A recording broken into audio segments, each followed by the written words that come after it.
नवीन वर्ष 2026 सुरू होत आहे. काही जण म्हणतात फक्त कॅलेंडरचं पान बदलतंय, आपलं आयुष्य तसंच चालू राहणार आहे. बरोबर आहे, रोजचं रुटीन तेच चालू राहणार आहे. पण आपण त्या रुटीनकडे बघण्याचा दृष्टिकोन बदलला की त्याच रुटीनमध्ये आनंद आणि उत्साह येतो. रोज लवकर उठून कामाला जायचंय, मला किती कष्ट करायचेत, हा विचार मनात आला की लगेच आपल्या परिस्थितीकडे बघण्याचा दृष्टिकोन बदलूयात. नोकरी आहे, पगार चालू आहे, त्यामुळे अजून उन्नती कशी करायची याचा विचार आपण करू शकतो. आई वडील मुले नवरा बायको सगळ्यांच्या सारख्या काहीतरी कुरबुरी चालू असतात.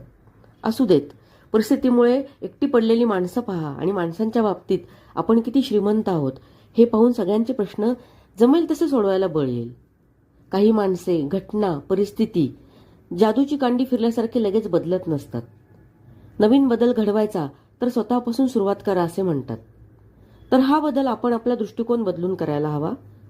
दृष्टिकोन बदलतो म्हणजे आपण त्या परिस्थितीचा वेगळ्या पद्धतीने विचार करतो.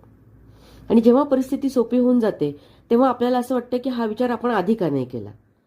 म्हणजेच दृष्टिकोन बदलला की आपले विचार बदलतात आणि विचार बदलले की आपली कृती बदलते आणि आयुष्यामध्ये नवीन बदल होतो आणि हा बदल आयुष्यातील मरगळ घालवतो.